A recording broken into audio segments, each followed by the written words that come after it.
Bonsoir à tous. On va commencer. Est-ce que vous voyez tous le diapo? Est-ce que vous m'entendez bien?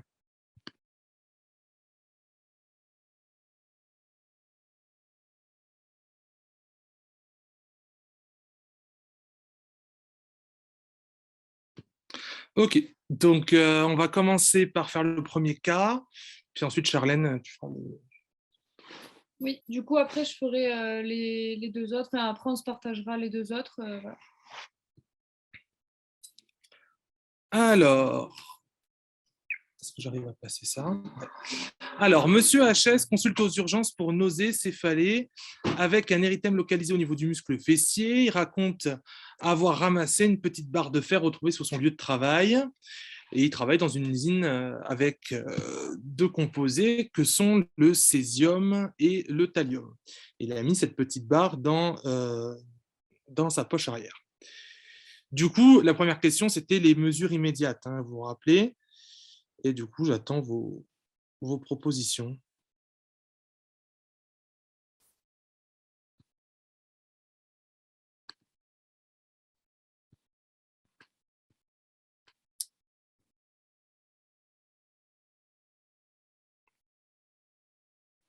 Alors, déshabillage, ouais, c'est pas mal.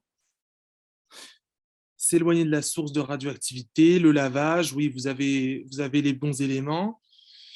Effectivement, hein, donc là, on va se retrouver dans un cas donc d'intoxication aux radionucléides. Donc la première chose à faire, ça serait évidemment isoler le patient pour éviter une contamination par contiguïté. Il va falloir évidemment éliminer l'objet et traiter l'objet contaminé pour pas déjà pour arrêter l'exposition aux radionucléides et au rayonnement et traiter également l'objet contaminé pour pas qu'il contamine d'autres personnes, que ce soit ni des personnes, ni l'environnement. Concernant la prise en charge du patient, il y a une décontamination qui doit être faite hein, avec évidemment le déshabillage que Léo avait dit et d'autres. La douche au savon, évidemment.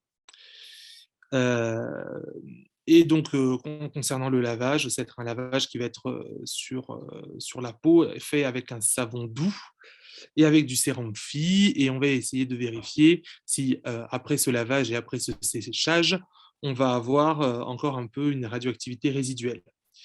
Donc, comment on fait le lavage? Le lavage, c'est un lavage qu'on va faire en circulant, hein, de manière circulaire avec du savon doux. Et ensuite, le séchage, ça va être avec des linges propres en tamponnade, en tamponnant un peu avec le linge de manière à ne pas frotter s'il reste des radionucléides. Voilà. Et concernant un traitement symptomatique, on peut évaluer les contaminations, prévenir la centrale nucléaire, bien évidemment. D'autres traitements donc, concernant cette prise en charge immédiate, on va avoir un traitement épurateur qui n'existe pas, hein, puis on est sur une phase aiguë donc, de l'intoxication.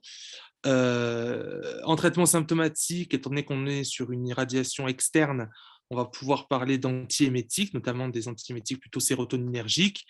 Et l'antidote, c'est quelque chose qu'on peut ouais, effectivement proposer, bon, soit maintenant à la question 1, soit évidemment à la question 4, de manière plus globale. Ok, et ensuite, c'était quel est votre diagnostic du coup avec le bilan bio qui vous était proposé une semaine plus tard?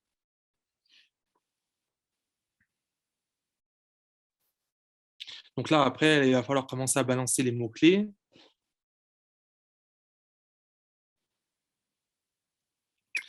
Donc, concernant les conclusions diagnostiques, on est sur un syndrome d'irradiation aiguë, probablement au thallium et au césium, avec différents arguments. C'est une irradiation qui est externe et assez importante, hein, à peu près aux alentours entre 4 et 7 gray. On verra pourquoi j'ai mis cette valeur-là. C'est une irradiation externe et peut-être interne parce que la barre de fer étant au contact de la peau, il y a peut-être eu un passage transcutané possible, mais bon, c'est principalement une irradiation externe. Il y a des différents arguments, notamment des arguments anamnestiques, notamment sur le fait qu'il travaille dans une usine. C'est une maladie professionnelle, donc, qui va devoir nécessiter le fait de prévenir la médecine du travail. Cette barre de fer a été en contact avec le muscle fessier, donc c'est effectivement une irradiation externe, voire interne, comme on a dit, mais surtout externe. Concernant la clinique, vous savez, il y a dans une intoxication aux radionucléides, il y a toujours un peu ces différentes phases, principalement 3 grandes phases, hein, si on s'intéresse à court, moyen terme, c'est-à-dire une phase aiguë avec souvent des nausées, des vomissements, voire dans les cas vraiment d'irradiation massive, des saignements de nez, des confusions, des atteintes neuro. Puis ensuite, on va avoir une phase de latence. Une phase de latence, on va avoir une régression des signes cliniques. Et ensuite, une phase critique ou une phase d'état avec les différents syndromes en fonction de la dose et en fonction de la dose qu'on a reçue, avec des syndromes qui peuvent être d'abord digestifs, puis après qui peuvent être hémato, qui sont plus ou moins tout le temps hémato, puis après on va arriver sur du pulmo, digestif, pulmonaire, voire neurologique, et dans les cas neurologiques, c'est très fortement et très probablement létal. La phase de latence, juste un petit mot dessus, elle est d'autant plus courte que l'intoxication aux radionucléides est importante. C'est-à-dire que si vous prenez, je sais pas, par exemple, vous prenez 70 Gray, j'ai une bêtise, une grosse dose, la phase de latence, elle sera très très courte. En revanche, si c'est une intoxication légère, la phase de latence est plus importante.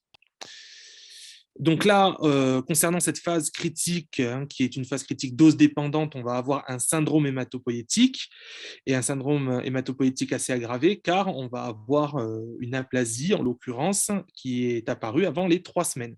Parce que quand vous prenez une irradiation assez importante, vous allez tuer les cellules, les cellules quiescentes, les cellules qui étaient au stade immatures, hein, qui étaient dans la moelle. Là, vous les avez directement irradiées et du coup, elles sont non fonctionnelles.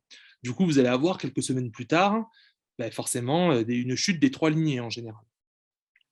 Sauf que là, vous avez quelque chose qui apparaît de façon extrêmement précoce, hein, une semaine après, donc ça veut dire que l'irradiation était suffisamment importante pour tuer et les précurseurs et tuer également les cellules qui étaient présentes dans la circulation. Tac. Bon, sur la biologie, hein, on avait donc une anémie, une neutropénie, une leucopénie. Bref, vous avez une insuffisance médulaire d'origine radioactive. Concernant les examens complémentaires, étant donné qu'on est sur une irradiation externe, il y a 2 manières d'évaluer la dose que le patient a reçue. La première, c'est forcément de faire, alors je l'ai mis en deuxième, mais c'est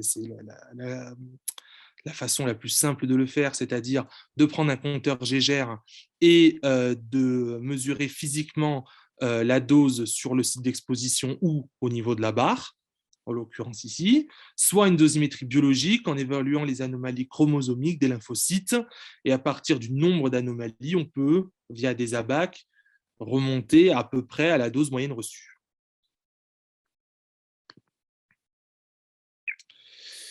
Maintenant, sur la question 3, c'était les principes de prise en charge. Alors, est-ce qu'il existe un antidote ?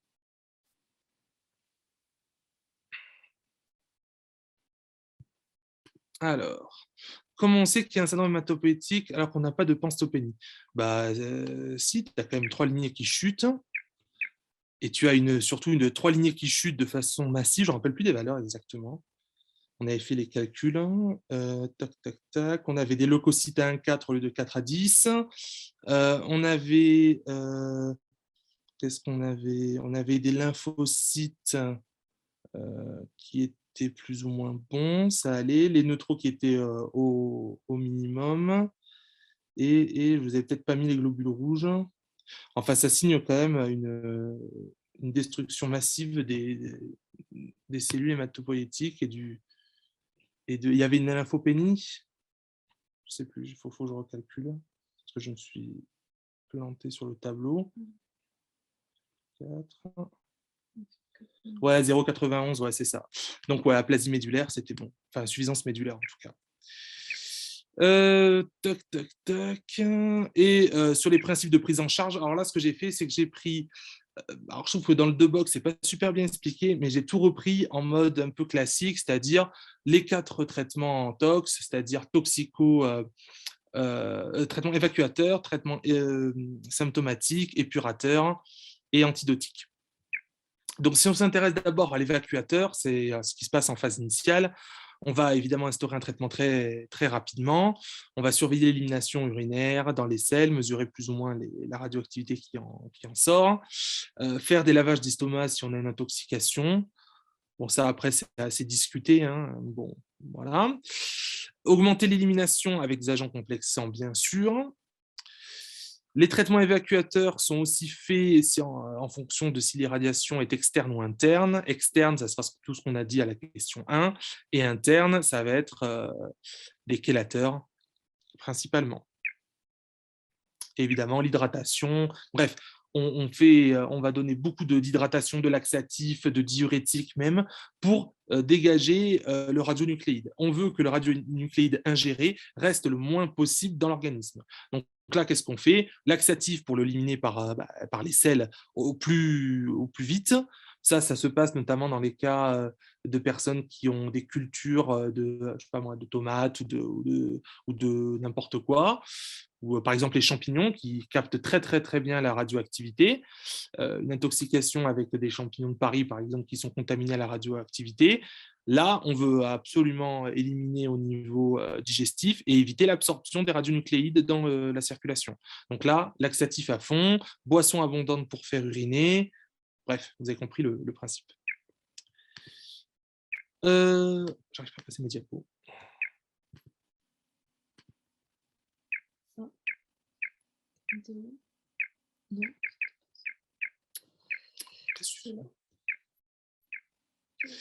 Ok, ensuite on aura les symptomatiques avec les antiémétiques sérotoninergiques en phase initiale sauf ingestion. Alors pourquoi j'ai mis sauf ingestion selon vous?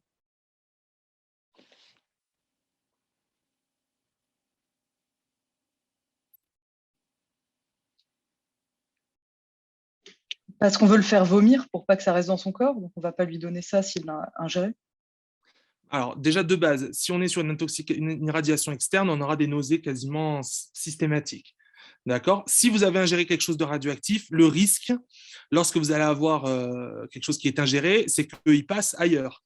C'est le risque de fausse route, notamment de passage dans les poumons. Donc, si jamais lors du vomissement, vous allez avoir, vous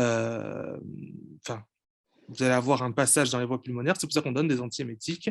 Je ne sais plus qui m'a parlé. Qu'est-ce qui m'a parlé? C'était moi. Ouais, bon, voilà. Et c'est tout ce que tu as dit, c'est très bien. Après, on peut faire une transfusion, évidemment, un traitement symptomatique comment on appelle ça, des anémies, des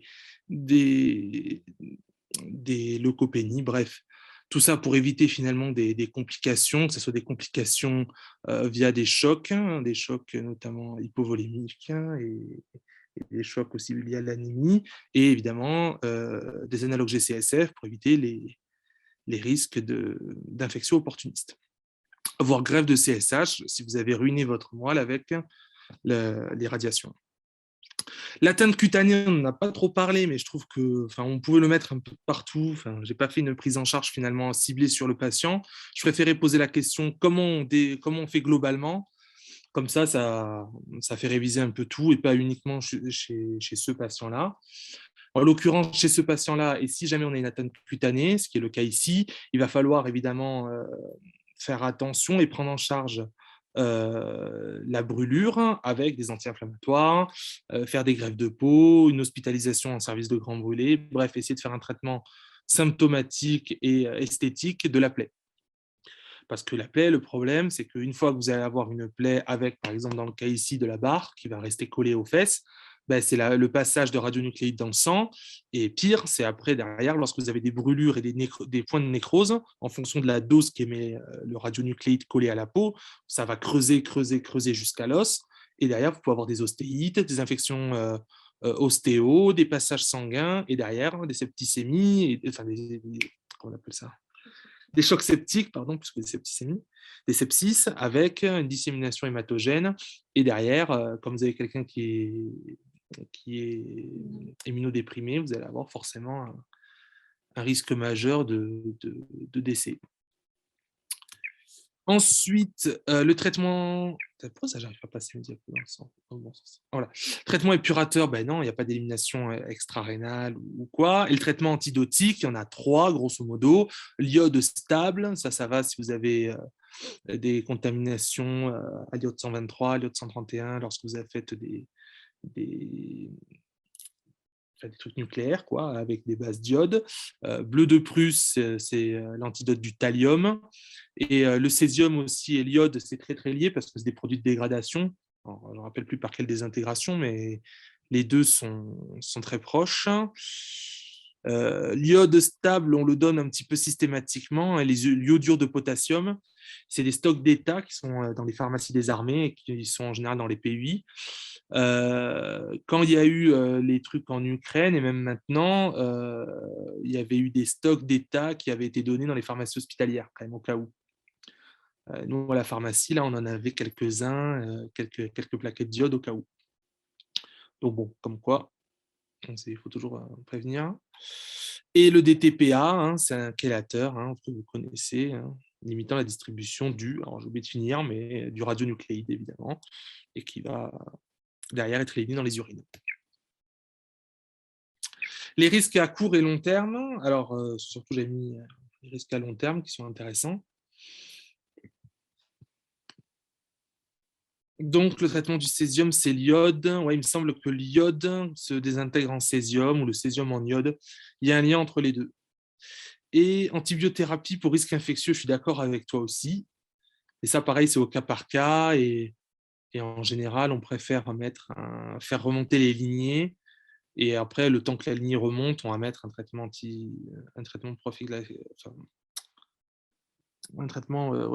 anti-infectieux préventif.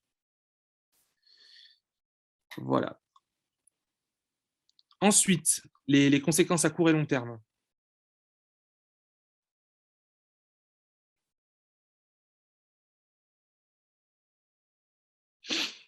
Bon, c'est un peu ça, hein. Alors, les effets déterministes et stochastiques. Alors, déterministes, c'est à partir d'une certaine dose. C'est-à-dire qu'à partir d'une certaine dose, on sait que c'est dose dépendant et que plus la dose sera importante, plus les complications et les conséquences seront graves. Les effets stochastiques, c'est avant une certaine dose de manière aléatoire. C'est-à-dire que chez certains patients, une petite dose peut occasionner des cancers, chez d'autres, non. D'accord, c'est assez aléatoire. Mais on sait qu'à partir d'une dose fixe, je ne me rappelle plus de laquelle, et ça dépend des radionucléides et de la radioactivité, hein, donc de la dose en grès, on va avoir une limite qui fait qu'avant, sur des plus petites doses que la valeur déterminée, on va avoir des effets stochastiques et au-delà, des effets déterministes, dose dépendants. Alors que les effets stochastiques ne sont pas dose dépendants, ils sont aléatoires. Alors, les risques à long terme, stérilité, tu l'as dit, cancer, immunodépression, infection opportuniste et évidemment décès. Grosso modo, hein, c'est ceux qui reviennent le plus. Voilà un peu sur ces infections, enfin ce syndrome d'irradiation aiguë et tout ça. Alors stérilité, pourquoi aussi? Parce que les gonades sont des tissus qu'on appelle ce sont des tissus extrêmement radiosensibles. Donc c'est pour ça qu'on va avoir chez tout le monde d'ailleurs une stérilité radio-induite. Ça aussi c'est un mot-clé. Radio-induit, ça c'est bien de le mettre. Cancer radio-induite, stérilité radio-induite, immunosuppression radio-induite. Ça, c'est un mot-clé hyper important. Et du coup, le fait que vous êtes exposé à un rayonnement ionisant, vous allez avoir directement dans les testicules une destruction des spermatozoïdes, tout comme il y a des destructions dans la circulation des cellules circulantes. Voilà. Bon, je laisser Charlène maintenant faire... Ah non, il me reste encore un cas. Une question. Alors, lors de son hospite, il est fébrile à 39, en état de sepsis, et les MOC révèlent un Staph aureus phénotype 4T résistant à l'oxacilline. Quels sont les antibiotiques de choix? Donc ça, c'est une question un peu antibio. Moi, j'aime bien faire ça, et je pense que c'est sympa aussi de réviser avec vous les antibiogrammes, sachant que là, vous n'avez pas d'antibiogramme, mais on va vous faire travailler, enfin, je vous ai fait travailler à l'inverse, c'est-à-dire, on vous donne le phénotype, et derrière, vous devez me dire à quoi c'est sensible, à quoi c'est résistant. Alors, et surtout, moi, je trouve que dans les cas que vous travaillez, je ne sais pas d'où vous venez dans les facs, vous travaillez beaucoup, beaucoup sur les BGN, hein, donc colis, entérobactéries, grosso modo, et vous travaillez très, très peu, je trouve, enfin, on travaille assez peu sur les infections à gram positif. C'est-à-dire, à part dans l'endocardite un peu, mais on travaille assez peu dans les infections cutanées, les infections qui nécessitent du linésolide, qui nécessitent, je ne sais pas moi, qui nécessitent des antibiotiques, cyclégramme plus, la clindamycine, voilà, tous ces antibiotiques-là qui existent, je trouve que finalement, ils n'apparaissent pas trop dans les prises en charge et c'est toujours sympa de revoir un peu la prise en charge des coccygram plus de façon globale. Alors, on a donc un phénotype KT. Donc, phénotype KT, ça touche quel type, quelle classe d'antibiotiques? Donc, il y a une résistance KT. Ouais, les aminosides. Alors, à Montpellier, je leur ai fait beaucoup. Je les ai un peu tannés avec, avec ces résistances. Alors, en fait, il y a, la résistance, elle se fait un peu par palier, hein, comme beaucoup. La résistance K, c'est une résistance à la kanamycine et l'amicacine. KT, c'est résistance à K, donc kanamycine, amicacine et tobramycine. Et enfin, le dernier, le KTG, c'est résistance à tout. Et G, c'est pour la Janta. Ouais. Bon, en gros, tous les aminosides. Donc là, on a juste une sensibilité à la Janta donc dans l'antibiogramme du staph. Résistant à l'oxacilline, on est donc sur un SARM, très bien. Et bien, du coup, qu'est-ce qu'on peut donner? Encore une fois, si on reprend les antibiotiques, on retravaille sur les antibiotiques, il y a 3 choses qu'il faut regarder. 1, est-ce que c'est sensible? Est-ce que le germe est sensible? 2, est-ce que l'antibiotique diffuse? Et 3, est-ce que la dose est adaptée à la diffusion et à la fonction rénale? Alors, est-ce qu'on peut donner de la vanco? Ben, ma foi, pourquoi pas? Linésolide, excellent. Dapto, excellent. Voilà. C5G, pourquoi pas aussi?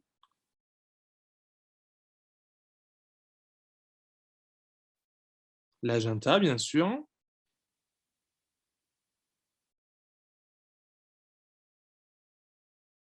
Les quinolones, alors là, je ne vous ai pas mis de. Je vous ai pas mis comment on appelle ça? Je n'ai pas précisé l'action des quinolones, mais pourquoi pas aussi. Pourquoi pas les macrolides? Bah aussi, hein, on peut mettre des macrolides. Alors lesquels?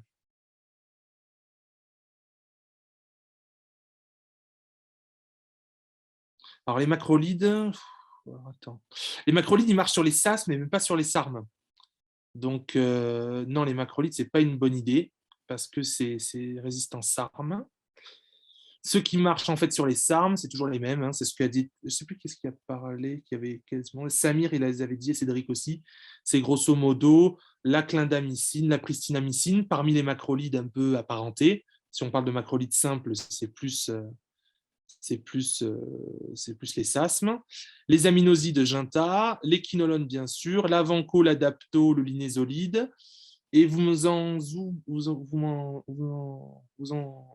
ah, j'arrive pas à parler. Il en manque un. Il en manque un. Enfin, il manque une classe qu'on utilise très peu. Il y a le Bactrim hein, qu'on peut utiliser, hein, sulfaméthoxazole, trimétoprime, les cyclines, la phospho. Bon, ça, c'est des trucs vraiment, on les garde. Hein. La phospho, c'est des phosphos pas en sachet comme les infections urinaires. C'est de la phospho IV. Ça, on le garde. Ouais, les synergistines, hein, bien sûr, qui sont les macrolides associés, donc la pristinamycine en l'occurrence, la clinda aussi. Voilà. Donc en gros, qu'est-ce qui ne marche pas sur les SASM? C'est grosso modo céphépime, ceftazidime, céphotax, céphazoline. La tazo ne marche pas sur les SARM. Les pénicillines M, G non plus. Les pénicillines A non plus. Les pénèmes non plus. L'astréonam, je ne crois pas non plus. Voilà. Finalement, c'est assez limité. Bon, en grosso modo, c'est ce que Samir a dit. Hein. L'inésolide d'apto, surtout, et tout ça. On n'utilise pas les bêta-lactes. En grosso modo, c'est ça. Voilà. Bon, j'ai pas mis de correction, hein, c'était juste vraiment pour discuter avec vous un peu de ces phénotypes de résistance. Pareil, les quinolones, on en avait déjà parlé, c'est par palier. Hein. Nalidixique, c'est palier, donc premier palier de résistance. Donc on va éviter de donner des paliers 2 directs. Et si jamais on est résistant à l'acide nalidixique et je sais pas moi, et à la cipro, ben, on ne va pas donner de lévo ou de moxifloxacine, d'accord, parce qu'on sait que c'est par palier, notamment chez les entérobactéries qui acquièrent assez rapidement ces paliers de résistance.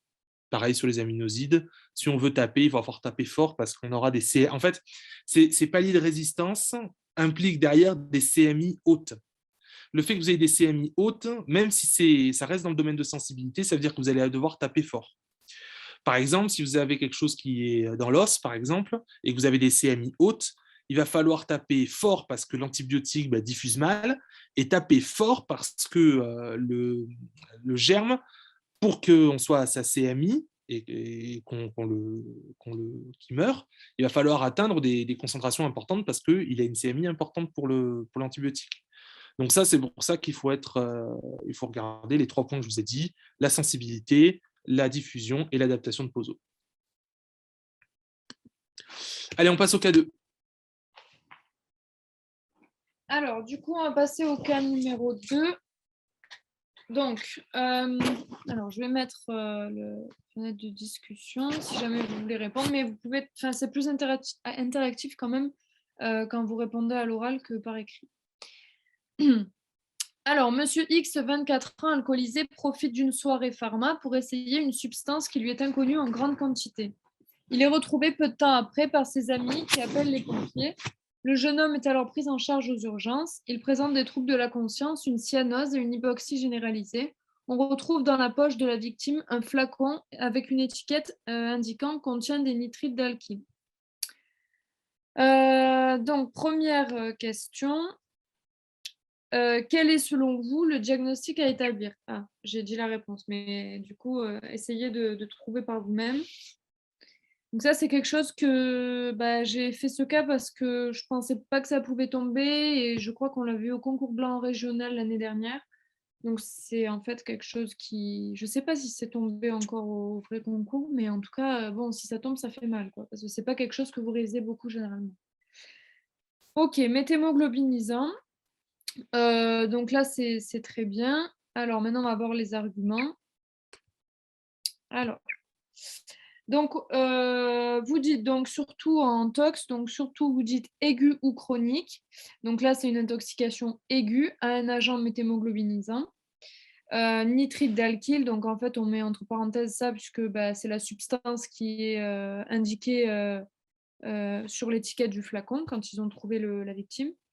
Et donc, vous mettez quand même entre parenthèses que c'est un poison de l'hémoglobine. Donc, sur quel argument?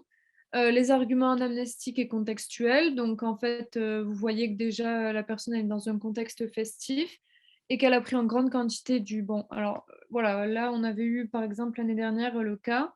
Quand vous voyez que c'est un flacon qui contient du nitrite d'alkyle, vous pouvez dire que c'est du poppers, mais enfin, vous n'êtes pas obligé, mais c'est généralement ça. Donc, prise d'alcool concomitante, donc possible co-intoxication. Donc là, on vous dit alcoolisé, mais en même temps, on ne vous met pas de taux d'éthanol, mais vous pourriez très bien mettre quand même co-intoxication possible. Vous vous laissez un peu dans le doute, quoi. Mais vous mentionnez quand même le fait que vous avez vu qu'il y ait une possible co-intoxication. Ensuite, donc, flacon trouvé, bien sûr, avec l'étiquette. Au niveau des signes cliniques, on a des troubles neuro avec des troubles de la conscience, des signes d'hypoxie généralisée et des signes de cyanose. Alors là, c'est pareil. Là, sur le diapo, il n'y a pas tout. Mais je vais quand même vous dire ce que j'ai mis en plus dans la correction écrite. Normalement, vous avez dû avoir celle des infections chez la femme enceinte. Donc, j'avais juste rajouté pour les signes cliniques que la cyanose, c'est une cyanose qui est dite centrale et où on retrouve un teint gris ardoisé. Donc, même si on ne vous dit pas que le gars il a un teint grisâtre, vous pouvez quand même l'ajouter parce que c'est quand même assez spécifique de cette intoxication. Donc, teint gris ardoisé et la résistance à l'oxygénation avec une chute de la saturation. Voilà, hypoxie généralisée, on vous le disait dans dans l'énoncé, donc c'était bon. Donc en 2, quel est le mécanisme d'action toxique de la substance consommée par le patient? Donc si vous pouvez au moins dire le mécanisme principal.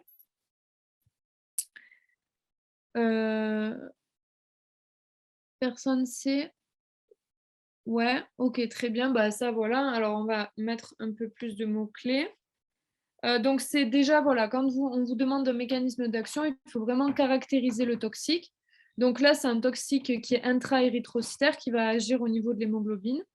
Et vous pouvez dire, en fait, ça, c'est ce que vous retrouvez dans le DEBOC, si vous travaillez avec le DEBOC, parce que il est bien quand même en tox. C'est au niveau des propriétés. Donc, généralement, c'est en haut à gauche du tableau. Je pense qu'il faut tout le temps que vous disiez dans la question sur le mécanisme d'action les 2-3 propriétés. Alors après, si par exemple, c'est tous les trucs éthylène glycol, méthanol, tout ça, on peut vous poser une question séparée en vous disant quelles sont les caractéristiques, les propriétés de ce liquide et tout ça. Mais si on ne vous le dit pas, il ne faut pas que vous arrêtiez finissiez votre cas sans ayant mis, par exemple, là que c'est un toxique intra-érythrocytaire, tout ça. Donc, en effet, la méthémoglobine, c'est une hémoglobine oxydée dans laquelle le fer ferreux est remplacé par le fer Fe3+, oxydé en Fe3+. Et du coup, ça rend l'hémoglobine non fonctionnelle. Et donc, ça vous crée tout ce phénomène de cyanose et d'hypoxie.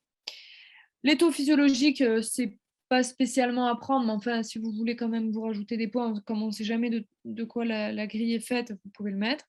Donc 0,5, 0,8 chez l'adulte, et les taux sont... Alors peut-être que vous pouvez l'avoir en QCM, en mode les taux de méthémoglobine sont plus élevés chez le nouveau-né ou chez le prématuré, mais je pense peut-être pas que ce soit aussi précis dans les grilles de correction des cas. Et quand même, ce qui est important de rappeler, c'est les facteurs aggravants. Vous pouvez très bien avoir dans l'énoncé, j'aurais pu vous mettre les antécédents du patient sont un déficit en G6PD, tout ça. L'alcool, l'hypoglycémie, les nouveau-nés, les prématurés et bien sûr l'insuffisance rénale ou hépatique, j'ai oublié de la mettre, mais je l'ai mise dans la correction. Donc voilà pour le mécanisme d'action. Voilà, mais le truc principal, si jamais vous voulez pas le revoir d'ici le concours ou vous le revoyez qu'une fois d'ici là, c'est vraiment ce fait d'oxyder le fer ferreux, donc le Fe2+ en Fe3+, et le fait de rendre l'hémoglobine non fonctionnelle. Donc la troisième question, les méthodes analytiques. Donc bon, là je vous donne direct les réponses parce que c'est peut-être pas évident pour tout le monde. Donc, c'est des méthodes qui vont être automatiques, faites sur automate, des co-oxymètres à différentes longueurs d'onde. Et en fait, le but, ça va être d'identifier, de doser l'agent responsable, et notamment grâce aux différentes longueurs d'onde. Donc, vous avez différentes méthodes. Vous avez aussi le dosage urinaire des métabolites, mais ça, c'est moins fait. Et ce qui est important de rappeler, c'est les deux méthodes. Donc, la méthode de Kaplan, qui est basée sur les caractéristiques du coup d'absorption de l'oxyhémoglobine et de la méthémoglobine, à 525 et 577 nanomètres. Bon, ça, c'est anecdotique, hein, franchement. Déjà, rappelez-vous du principe, ce sera déjà pas mal. Et la méthode de Devlin-Malloy, du coup. Donc ça, c'est les deux méthodes importantes, en plus de dire qu'il y a de la spectrophotométrie avec la longueur d'onde et des méthodes automatiques. Voilà. Et si c'est pas précisé, si par exemple j'avais pas posé une question spécifique sur les méthodes de dosage, vraiment en fait quand vous finissez un cas de tox, comme c'est assez bien organisé dans le tableau, dans le livre, il faut que vous revoyiez le tableau et vous vous disiez est-ce que j'ai pas oublié des éléments clés par exemple les méthodes de dosage, si on vous les demande pas, il faudrait quand même que vous les placiez dans une question, quoi. Et puis sur les méthodes de dosage, c'est bien de parler, par exemple, du milieu biologique, on appelle ça en toxico la matrice biologique, c'est du sang ou autre chose. Hein. Voilà. Et après, la méthode, en l'occurrence, ici, vous aviez de la spectro, vous pouvez faire la méthode de Kaplan et Devlin-Malloy. Et voilà. Après, en général, c'est des fins. En tox, c'est des automates, quoi. Mais dire, par exemple, c'est des méthodes immunochromatographiques, c'est des méthodes, je sais pas moi, photométriques, des méthodes d'absorptiométrie, si c'est de la chromato, bref. C'est bien de préciser la méthode et la matrice. Alors là, désolée, je ne voulais pas afficher. Donc, commenter la prise en charge à mettre en œuvre. J'ai mis électrophorétique. Ah, j'ai pas fait exprès. Non, en fait, c'était à part. Genre, électrophorèse de l'hémoglobine, c'est à part. Et ensuite, vous avez 2 points, méthode de Kaplan et méthode d'Evelyn Malloy ou Malloy, comme tu Je dis mal loin. voilà. Alors, ensuite, donc, commenter la prise en charge. Alors là, attention, là, je vais faire de la généralité, mais en fait, en tox, il faut vraiment que vous ayez des réflexes pour rien oublier. On a eu un cas cette année de tox, hein, donc c'est pas anecdotique. Pour le coup, ça peut vraiment tomber et quand même, ça rapporte des points parce qu'en général, les gens ont des bonnes notes. Donc, du coup, vous organisez ça en 4 parties avec le traitement, d'abord plutôt d'ailleurs évacuateur, puis symptomatique, puis plus ou moins spécifique et épurateur. Donc ça, c'est déjà quelque chose voilà, qu'il faut savoir. Donc ici, le traitement symptomatique, ça va être inoxygénation, mais elle va être peu efficace parce que par définition, la cyanose, elle est résistante à l'oxygénation. Et juste un petit détail en plus qu'il n'y a pas sur le DEBOC, l'oxygénothérapie, elle va être utile seulement si vous avez une anémie qui est corrigée. Donc, dans le cas où elle n'est pas corrigée, il faudra donner des culots de globules rouges, sinon vous avez un défaut de transport de l'O2 et du coup, ça ne sert à rien d'en donner ou ce n'est pas efficace. Pour les convulsions, s'il y en a, des benzos. Pour l'hypotension du remplissage vasculaire, ça c'est pareil, n'hésitez pas à le mettre. Bon, évidemment, ne mettez pas un traitement symptomatique hypotension si vous avez par exemple un syndrome sérotoninergique ou un truc qui va... Ouais, c'est un truc à la cocaïne, Voilà. mettez pas. Si vous avez un toxique qui vous donne de l'hypertension, ne mettez pas dans le traitement symptomatique hypotension parce que vous avez l'habitude de le mettre dans les autres. Contrôle des voies aériennes, bon, ça c'est bien, ça passe partout. Ensuite, j'aurais dû faire juste avant évacuateur. Lavage gastrique, si ça fait moins d'1 heure, voilà, déshabillage, décontamination. Ça dépend de la voie dans laquelle vous êtes intoxiqué, mais ça, c'est moins important. Mais mettez quand même traitement évacuateur. Et pareil, si jamais vous n'avez pas de traitement spécifique, mettez noir sur blanc, pas de traitement spécifique, hein, mettez-le bien. Donc là, pour le coup, il y en a un. Donc c'est le bleu de méthylène qui est un donneur d'électrons et du coup, ça va agir sur la voie de la diaphorase 2. Voilà, il est indiqué si la méthémoglobinie est supérieure à 20%, pardon, là je me suis trompée, c'est 20%, c'est pas 40. Donc c'est en nivellante, ça c'est une modalité d'administration qui peut peut-être être intéressante à mettre. Et ça colore en bleu-vert les urines.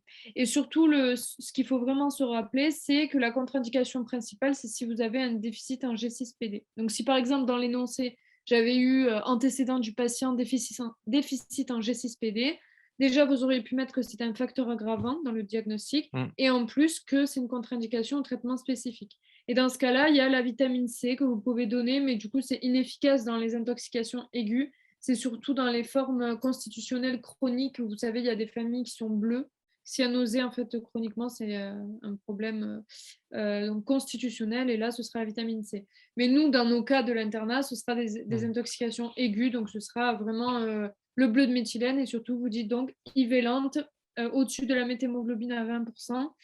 Et CI déficit en G6PD. Du coup, vous ferez quoi si jamais vous ne pouvez pas utiliser le bleu de méthylène? Enfin, le co-bleu, pardon, n'importe quoi. Si, c'est ça, bleu de méthylène. Vitamine C, ouais, si ça c'est vraiment, comme disait Charlène, c'est vraiment, si jamais vous avez quelqu'un qui a une grosse méthémoglobinémie, ouais, voilà, hein, la sanguinotransfusion, l'épuration extra-rénale. Donc, du coup, ça, c'est le traitement épurateur.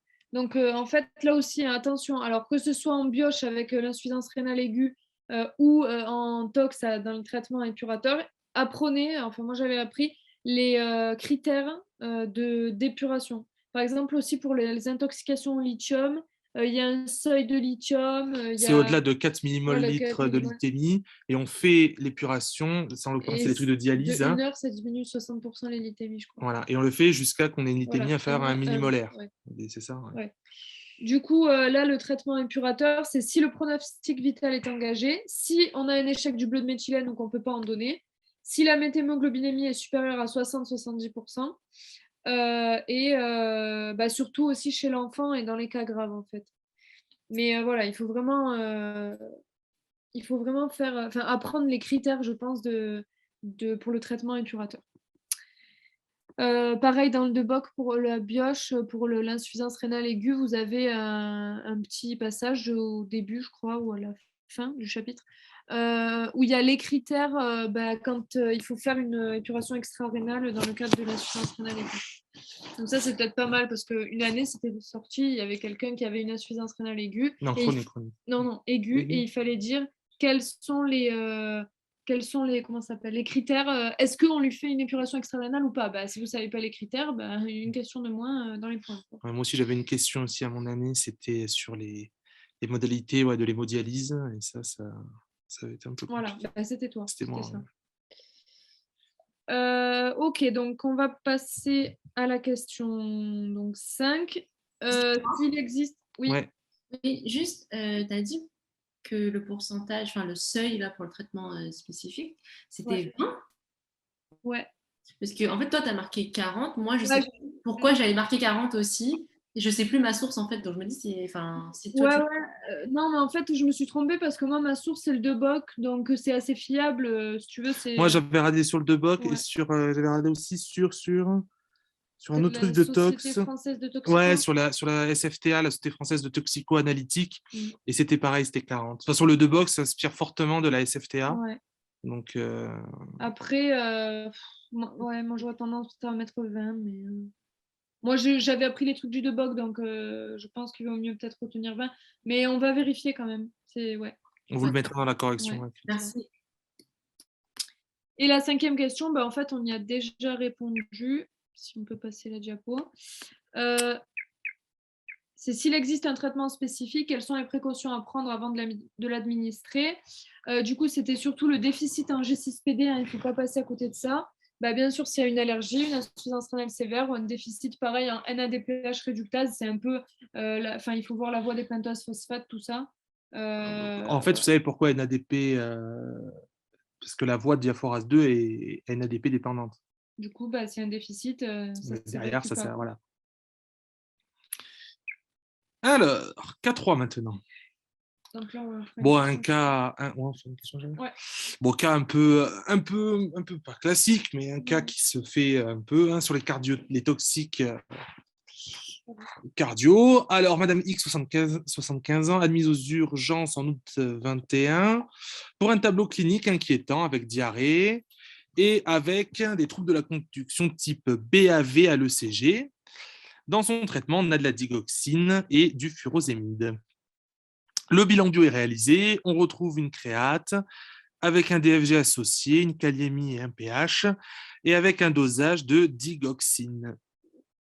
Alors, question 1, c'était le diagnostic, il me semble. Ouais. Allez. Là, c'est pas très compliqué, normalement.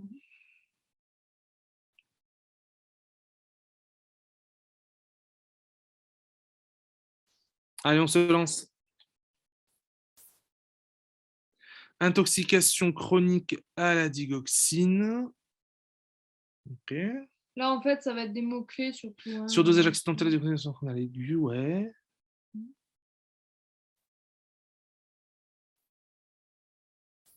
Alors, attention au terme aigu chronique. La majorité des toxiques qu'on a, c'est des intoxications aiguës. Une intoxication chronique, c'est une imprégnation chez quelqu'un qui va être sous un toxique pendant de très nombreuses années et qui va aboutir derrière à des conséquences. J'espère que si vous pouvez m'en citer un, ça doit sortir ultra vite. Quel est le toxique qui provoque des intoxications chroniques? Le lithium, ouais, non, moi ça me plaît pas. Le lithium, c'est souvent aigu quand même. C'est pas le benzène, pareil. Benzène, oui, ça peut faire. Ouais, le plomb, hein. Le plomb, ouais. Exact. Les intoxications aiguës au plomb sont très, très rares.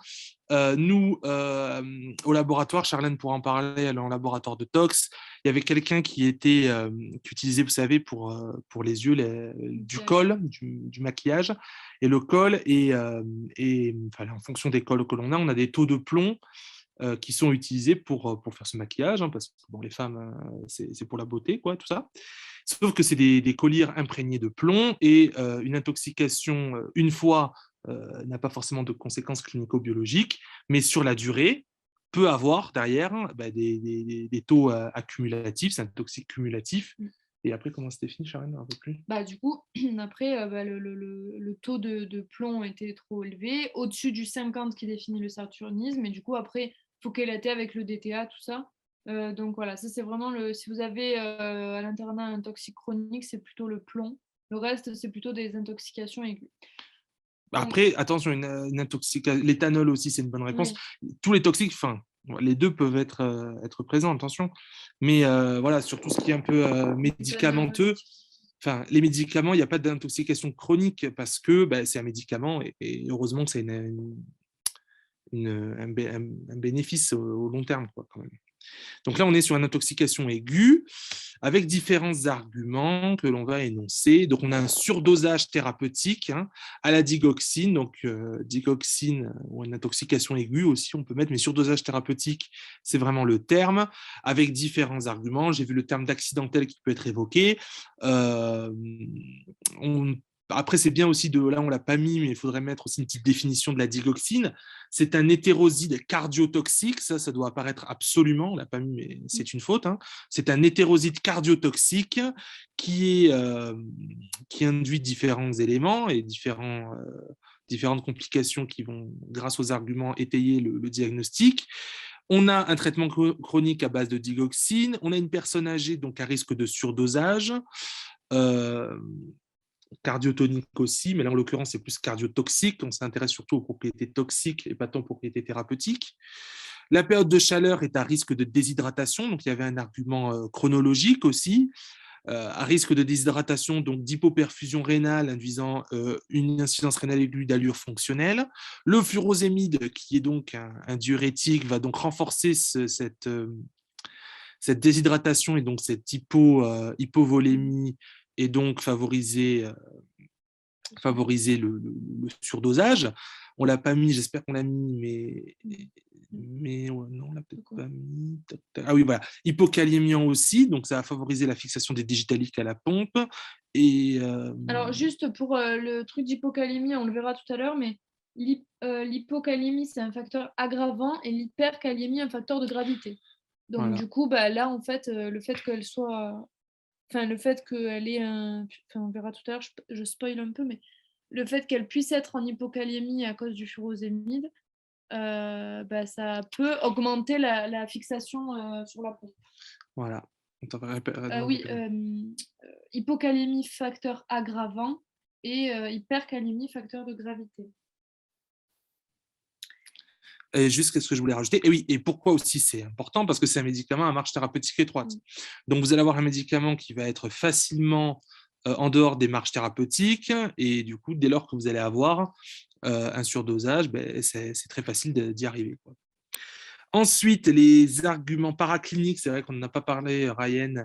Effectivement, la cupule digitalique qui est assez pathognomonique de ça. Alors, on l'a mis en clinique, on peut la mettre en plus en paraclinique qu'en clinique, à vrai dire. Trouble digestif, effectivement. Oui, tu as raison, c'est un signe d'imprégnation thérapeutique. Mais du coup, si elle a la cupule, ça veut dire qu'elle est imprégnée et que en fait, ça confirme le surdosage thérapeutique. En fait, si tu veux, voilà, si jamais tu as un doute sur ça, c'est un argument qui n'est pas... comment dire, oui, si tu penses à une intoxication digitalique, tu vas voir cette cupule digitalique, là, ça va signer en disant, ouais, cette cupule digitalique, ça montre bien que l'état clinique dans lequel elle est, la bave, les troubles de la conduction, voilà, c'est dû à ça. Les signes DIGE, ok. Bon, après, c'est vrai qu'on a été un peu radin sur la clinique. Non, mais après, on vous a mis plus de trucs dans la correction détaillée. C'est juste que là, après, ça fait gros. Vaut mieux le dire à l'oral. Attends, est-ce qu'il n'y avait pas de signes visuels ni rien? On n'avait pas mis. On avait été un peu radin, je crois. Dans l'énoncé, on avait été radin, je trouvais, sur les signes. Voilà. Donc, on peut parler aussi de signes un peu prodromiques avec des signes digestifs. Ça aurait pu être mis aussi comme mot. On aurait pu avoir les fameuses... dyschromastopsie, là, vous savez, c'est jaune-vert, je crois, c'est ça. Ouais. Voilà, bref, des phosphènes, bref, des petites atteintes aussi. Le toxidrome aussi, ça aurait pu être... Alors, toxidrome, c'est toujours un peu compliqué, toxidrome. Moi, j'aime pas trop ce terme sur les intoxications cardio. Ce toxidrome, pour moi, c'est vraiment un ensemble de syndromes qui sont liés au mécanisme d'action. Par exemple, un toxydrome qui peut être, je ne sais pas moi, anticholinergique, adrénergique. Ça, pour moi, ça c'est plus Là, c'est pas très opiacé. spécifique. Voilà. Là, c'est pas très spécifique. C'est très lié à la digoxine. Donc, toxydrome digoxine, je trouve que le mot-clé, c'était pas forcément là où on pouvait le caler le mieux.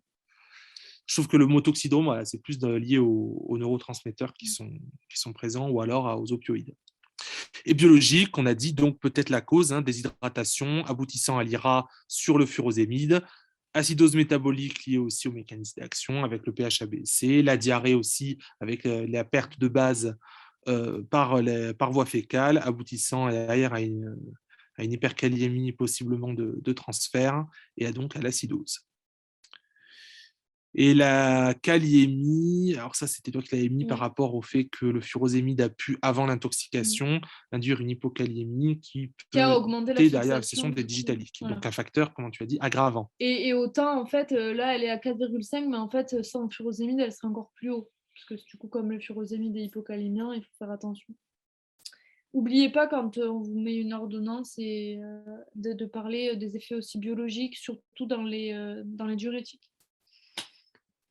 Alors, on passe à la question 2. Donc, je pense que vous l'avez un peu deviné, mais quelle est la toxicité majeure de ce toxique et quel est son mécanisme d'action?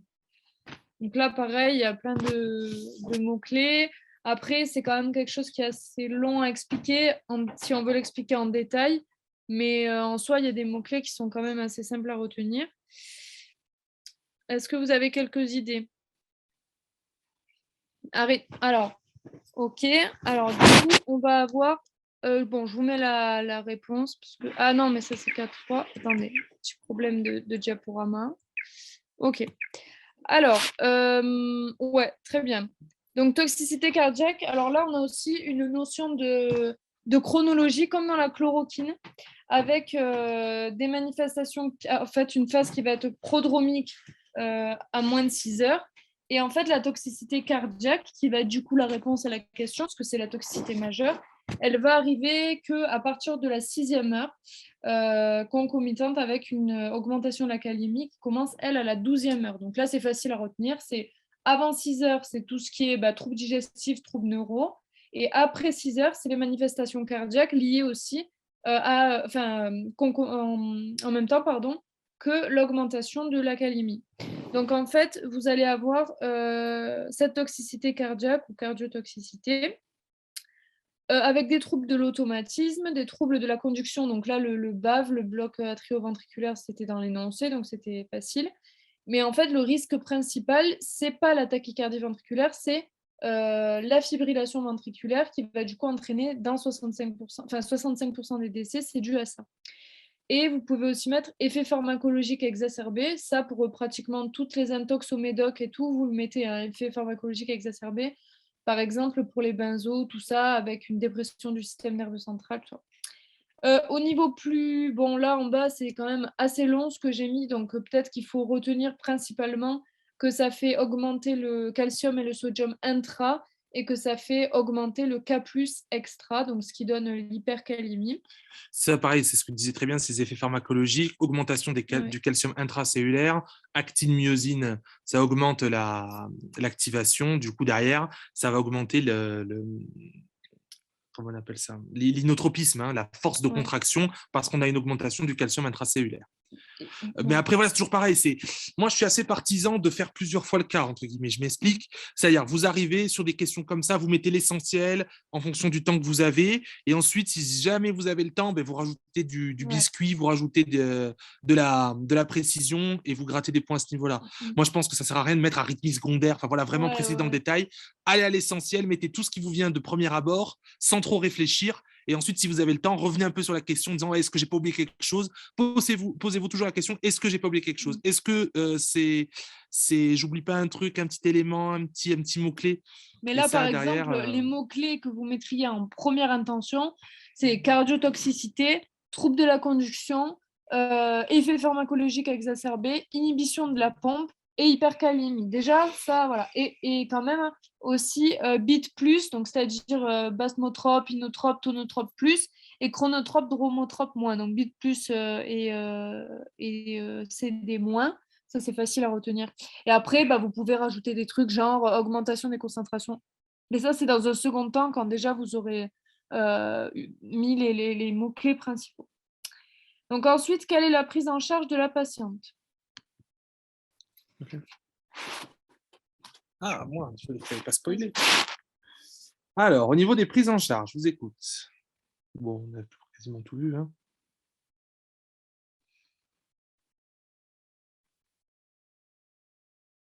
Alors, Digifab.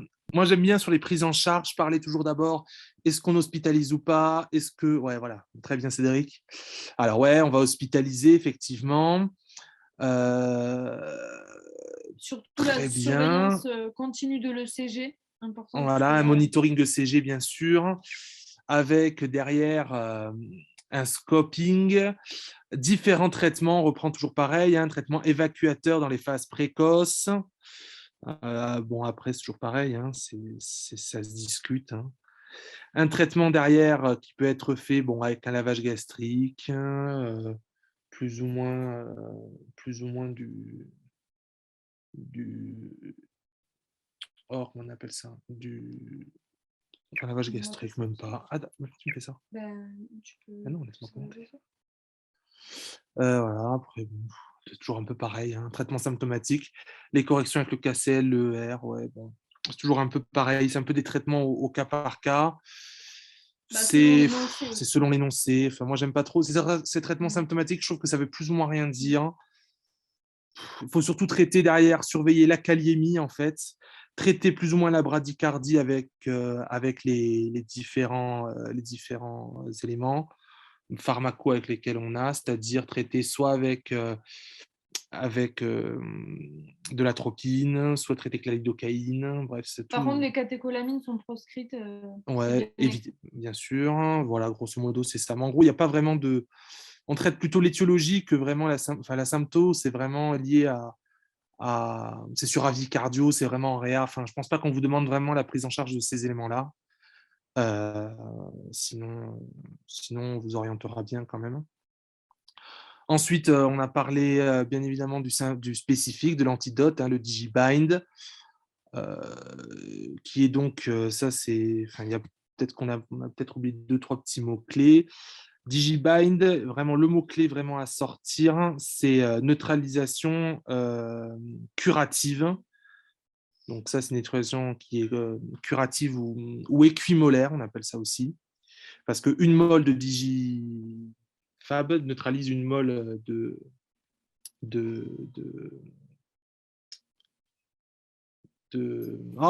Digitalic. Voilà. Dans le livre, on vous met 80 mg, je crois, neutralise 1, mais en mol, ça revient à peu près à la même chose. Voilà, et après, avec la formule qui est un peu complet, un peu compliquée, un peu chiante, hein, on peut calculer la dose à administrer, sachant qu'en fonction des facteurs de risque, on va administrer ou pas. D'accord ? C'est pas systématique. Enfin, c'est toujours pareil, ça dépend de l'imprégnation, ça dépend de plusieurs choses. C'est des médicaments quand même qui coûtent un peu cher. Donc, on va toujours regarder s'il y a un facteur de gravité. Donc, les facteurs de gravité, c'est toujours pareil, hein, c'est l'âge, s'il y a des signes cardiaques type bradycardie, s'il y a une insuffisance rénale derrière qui va induire je spoil ça, hein, qui va induire une accumulation de digitalique, en fonction du sexe aussi, c'est-à-dire que si chez un homme qui présente globalement des facteurs de risque cardiovasculaire plus importants, ben, on va plutôt traiter un homme qu'une femme. Hein. C'est assez sexiste, mais bon, c'est dans les recos, en fonction de l'âge et évidemment de la dose ingérée et plus ou moins des concentrations plasmatiques, voire aussi de la kaliémie en fonction des facteurs de gravité.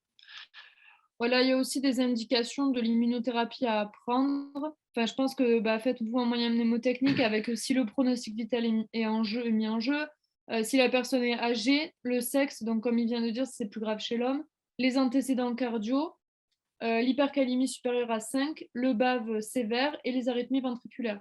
Donc ça, c'est quand même important de... Comme ça, vous pouvez mettre ici la formule. Non, vous ne devez pas la connaître. Vous pouvez mettre ici, dans ce cas, j'ai tel détail dans l'énoncé qui représente des indications d'immunothérapie. Et vous balancez, peut-être pas la première fois que vous écrivez, mais si vous revenez sur le cas et que vous avez un peu de temps, c'est peut-être pas mal de rajouter pourquoi vous avez indiqué l'immunothérapie. Voilà. Et enfin, donc, la dernière question. Quels sont les facteurs aggravants? Du coup, c'est un peu ça, en fait. C'est nul. Avant. Donc, le traitement chronique. Donc, en fait, le traitement chronique, elle va déjà être imprégnée. Donc, ça va rajouter encore plus de toxiques. Au final, c'est un peu comme, je sais pas moi, qu'est-ce qu'on a? Le lithium, c'est pareil. Le lithium, en plus, c'est lipophile et tout ça, c'est déjà imprégné dans les tissus. Plus vous en rajoutez, il y a un relargage et tout ça. Donc, en fait, c'est encore pire que quand tu n'en as jamais pris. L'âge, donc en fait, tout ça, ça revient aux indications de l'immunothérapie presque. L'insuffisance rénale, dans son cas, donc due à la chaleur ou tout simplement une insuffisance rénale qui a noté dans ses antécédents. Les dyscalcémies, donc ça, c'est ce que je vous ai dit tout à l'heure, les baves et les antécédents cardiovasculaires. Alors, Attends. Alors, on va voir. Donc, on lit les questions, du coup. Alors, donc, la digoxine se fixe sur le lieu où se fixe... En fait, ça bloque la pompe NACA ATPase, c'est tout. Okay. Pardon. Pardon. Oui. Oui, voilà, c'est ça. Une hypocalcémie est un facteur aggravant. Oui, c'est le facteur aggravant et l'hyper, c'est facteur gravité. Non, calcémie. Ah, calcémie, pardon. Calcémie, est-ce que c'est aggravant? Écoute... Ouais. On s'en fout de la calcémie, vraiment, dans ce truc. Faut que tu te concentres quand tu as digoxine, pense à K+. À la rigueur, j'aurais même dit, j'aurais plus dit plutôt hypercalcémie. Parce que si tu as au niveau circulant, parce qu'en fait, derrière, tu bloques ta NAK, tu actives les changeurs CA-NA. C'est-à-dire que si au niveau circulant, tu as peu de calcium, en extracellulaire, tu en auras probablement moins en intracellulaire. En revanche, si au niveau extracellulaire, tu auras beaucoup de calcium, tu as probablement plus de calcium qui va rentrer en intracellulaire et qui va renforcer l'effet inotrope positif et qui va renforcer derrière la cardiotoxicité de la digox. Donc non, plutôt hyper. Voilà, Mirko, ouais, c'est ça.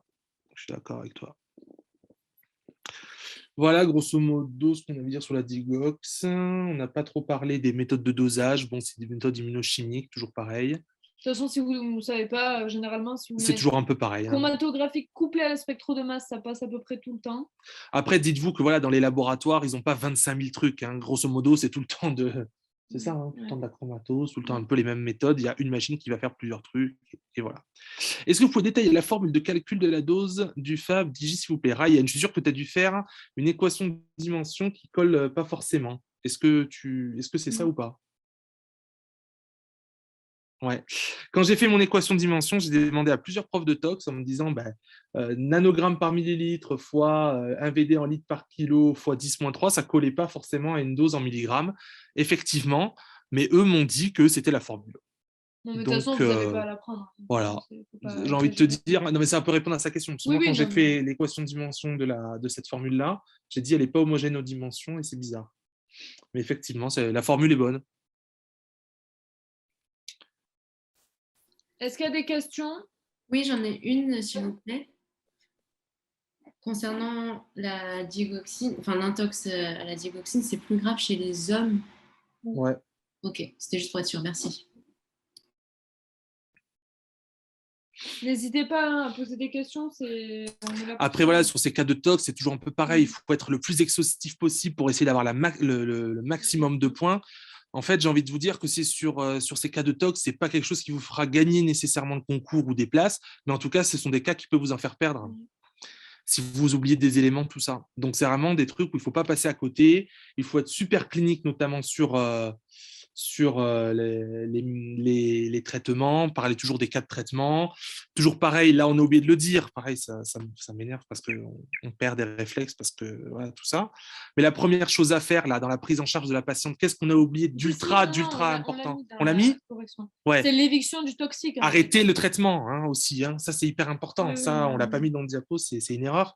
Il faut absolument le mettre, arrêter la digoxine. D'accord? Arrêter l'exposition aux radionucléides, ça on l'avait mis. Arrêter l'exposition ou je ne sais pas, Par si exemple, c'est quelque chose de pour le thérapeutique. CO, de retirer Mais la si c'est personne. vital pour la patiente. Après, Léo, je vais te dire, tu es en réa, ils n'en ont rien à faire. De toute façon, tu peux être suspensif sur tous les traitements. Tu es en réa, tu es scopé, Et au tu as un pire, ils te suivi font un ECG. switch dans notre antiarythmique. Voilà, exactement. Ils te font un switch anti-arythmique et ils te balanceront derrière un truc. Moi, en réa, parfois, je leur dis, on les appelle parce qu'il y a un traitement qui est surdosé ou quoi, ou qui peut derrière tous les traitements qui allongent le QT, on leur dit, mais attendez les gars, vous avez un gros risque d'allongement du QT, il risque des torsades de pointe. Ouais, et s'il fait une torsade de pointe, bah, on traite. Donc eux, voilà, ils sont un peu comme ça. Bon, ils sont plus en réaction aux problèmes du patient plutôt que vraiment en prévention. Bon, après, c'est voilà, hein, c'est une façon de voir. Finalement, l'immunothérapie, on ne peut pas la donner tout le temps. Alors maintenant, j'ai envie de dire, ils la donnent un peu tout le temps parce qu'ils ont tellement peur derrière et les places en réa sont tellement chères qu'ils préfèrent balancer ça et derrière éviter peut-être une hospitalisation en réa qui dure trop longtemps ou qui derrière peut avoir des conséquences et des décompensations chez le patient. Donc, immunothérapie, il juge encore une fois par rapport aux facteurs de risque qu'il a, par rapport au sexe, par rapport à la gravité et par rapport aussi au dosage plasmatique surtout. Pourquoi c'est plus grave chez l'homme? Parce que l'homme a de base des facteurs de risque cardiovasculaire plus importants que chez la femme. Ils sont plus à risque cardiovasculaire.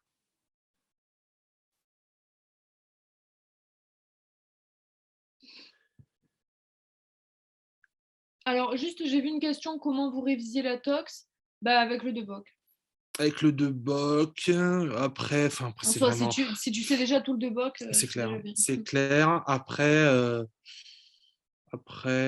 moi, je me basais aussi avec les cours des profs de la fac, en fonction des facs que vous avez. Il y a des petits mots-clés que vous pouvez gratter sur vos cours.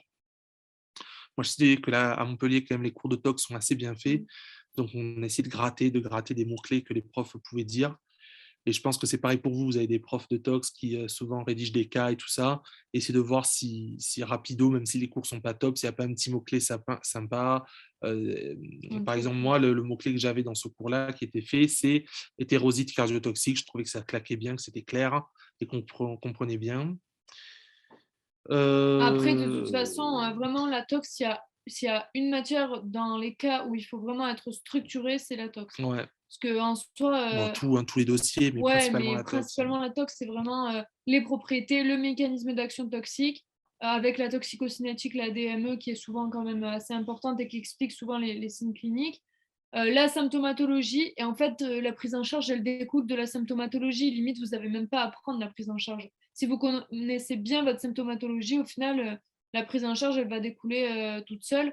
Et pour les traitements spécifiques, c'est un peu plus spécifique, mais voilà. Et l'analyse toxico aussi, quand même, qui est importante. Je les aime bien, c'est des gens qui travaillent en labo, souvent, c'est labo de tox. Enfin, c'est bien beau, mais en gros, ce qui va servir vraiment dans la biologie surtout, c'est comment on arrive à diagnostiquer biologiquement une intoxication. Donc, eux, quels sont les éléments qui orientent le fait que voilà. vous acceptiez ou pas le dosage, voilà, c'est tout comme ça. Donc, voilà. On va passer au QCM. On va peut-être pas tout faire, mais on va en faire quelques-uns. Donc c'est sur WooClap, donc il faut hop là. Alors, il faut vous connecter sur WooClap comme la dernière fois.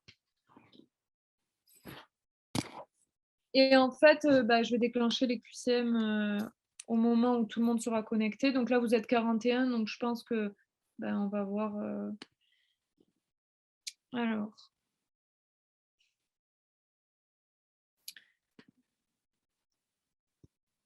Hop. Donc, ouais, vous pouvez déjà vous connecter. Donc, je crois que c'est celui-là. Alors, afficher. Et je pense que vous me dites si vous voyez toute la... Ah oui, alors le QR code, normalement, ça vous suffit le...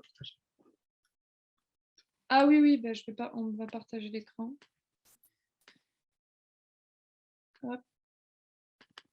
Voilà. Normalement, c'est bon.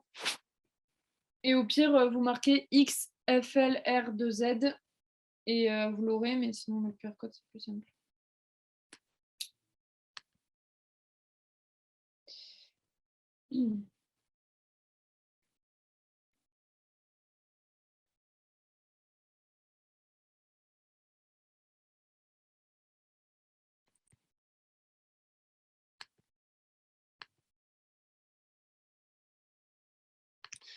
Allez, on y Donc va. là, ça balaye un peu tout le programme. C'est pas spécifiquement sur les trucs qu'on a fait aujourd'hui, mais ça peut très bien tomber en QCM.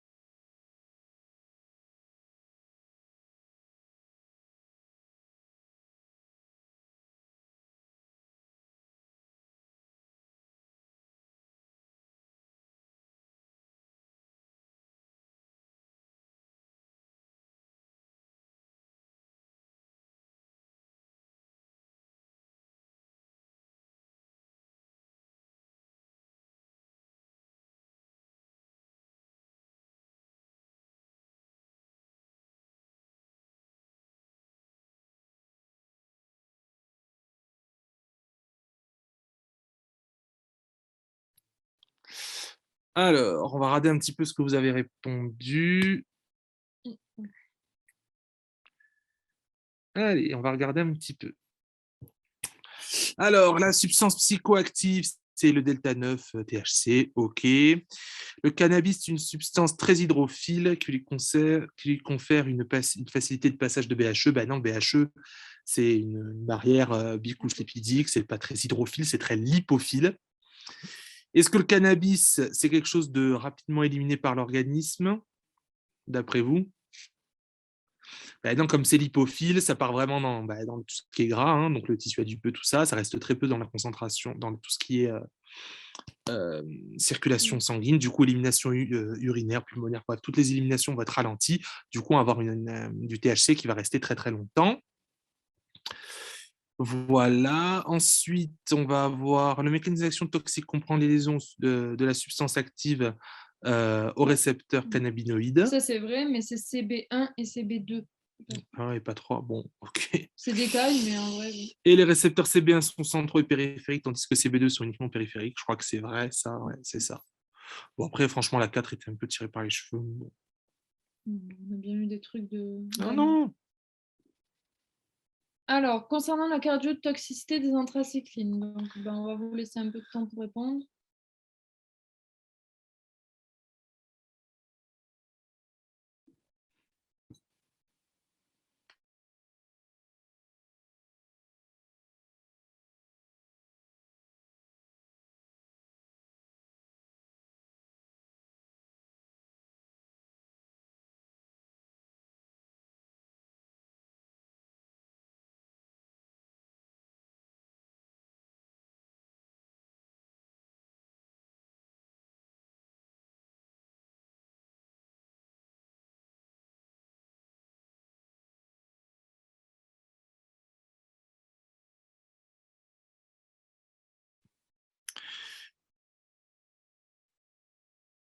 Ok.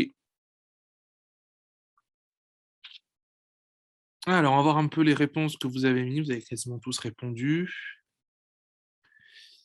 Alors, les anthracyclines peuvent provoquer... Alors, attends, non, je voulais voir les résultats, pardon.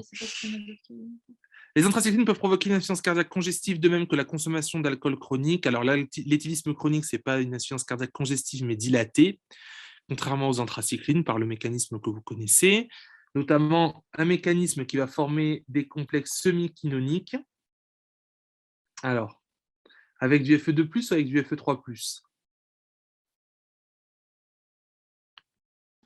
2. Eh oui, 2+, bon, c'est encore un petit piège. L'antidote de la cardiotoxicité des anthracyclines, c'est le Mesna. Non, j'aurais dit dextraroxane. Ouais. Ouais, le Mesna, c'est pour tout ce qui va être cyclophosphamide, enfin, tout ce qui va être créateur de toxiques physicaux. Voilà. L'antidote permet de chélater le fer et de limiter la...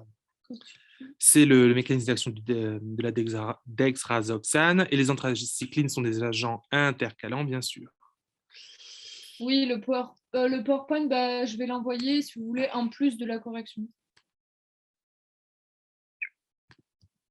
Oh non, ça spoil à chaque fois, c'est nul. Attends, mais passe. C'est nul. Paracétamol.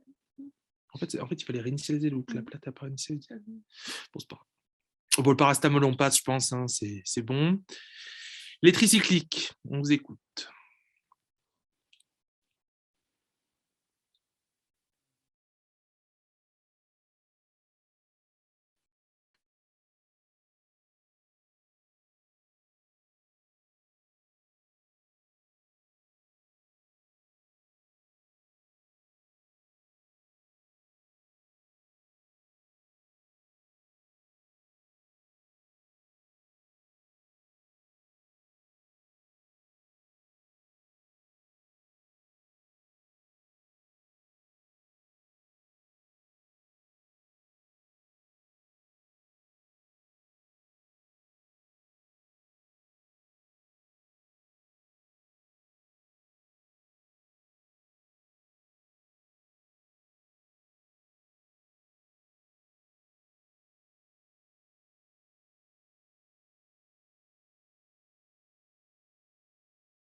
Peut-être un peu plus compliqué, quoique. On va voir un peu vos réponses.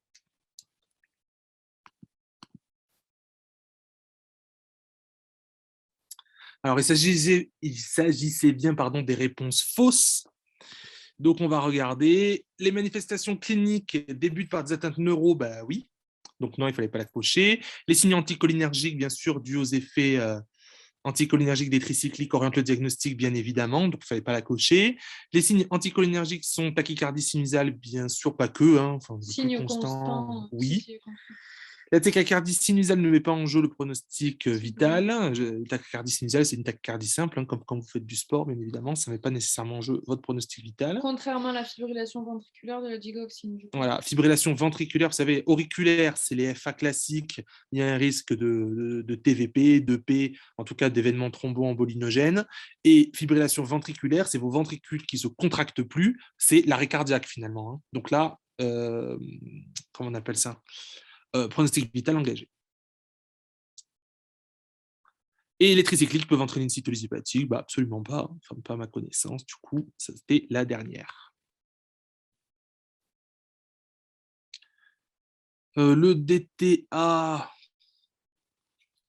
je ne sais pas si vous êtes chaud sur le DTA, mais bon, c'est des questions assez simples, hein. On va peut-être corriger rapidement. Saturnisme chélateur de métaux, et c'est utilisé dans le test de plomb buripro-ok. Pas de délétion en éléments essentiels, et par voie orale, non, bien évidemment, mais c'est par voie IV.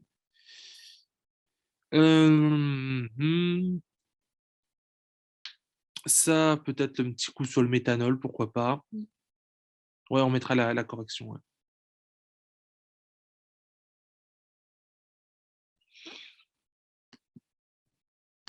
Normalement, méthanol, vous devriez savoir. Méthanol, ça doit fuser.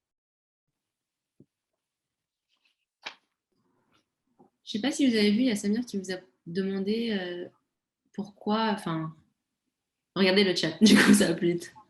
Alors, ah oui, pardon, je n'avais pas vu, merci. Je pensais qu'ils étaient inotropes négatifs, les tricycliques. Bah non, pas que je sache. Pas que je sache, ça ne me parle pas, ça, inotrope négatif. Et puis, dans tous les cas, l'inotropisme, c'est la force de contraction. Tandis que là, ça joue plutôt sur le chronotropisme plutôt que l'inotropisme. En fait, dans le livre, c'est moi qui ai posé la question. Dans le livre de Bouek, il y a marqué que ça allonge le QT et ça a une action inotrope négative. Et du coup, ça va à l'inverse de la tachycardie sinusale. C'est ça que je n'ai pas compris. En fait. Pourquoi tu penses que c'est à l'inverse? C'est-à-dire que pour moi, inotrope, c'est dans la contraction, chronotrope, c'est l'allongement, et après, tout ce qui est dromotrope, c'est la repolarisation, c'est la conduction. Donc, du coup, c'est là qu'il y a un problème.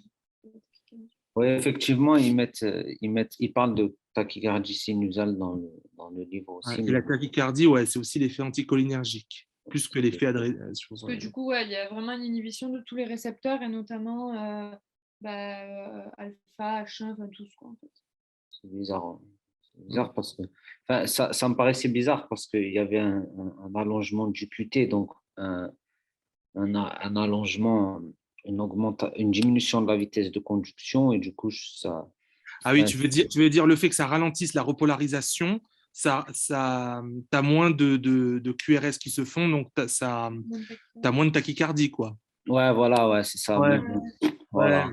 On ne peut ouais. pas tout savoir. On peut pas tout Oui, maîtriser. oui, oui. Après, honnêtement, je pense qu'il vaut mieux que tu mettes qu'il y a une tachycardie sinusale que tu parles de l'effet immunotrope dans les antidépresseurs tricycliques, c'est moins important. Alors que la tachycardie sinusale, c'est vraiment un signe constant et tu peux pas. Enfin, si tu parles de cardio dans le cadre des antidépresseurs tricycliques, parle vraiment de la tachycardie sinusale et tant pis, laisse tomber l'inotropisme et tout ça.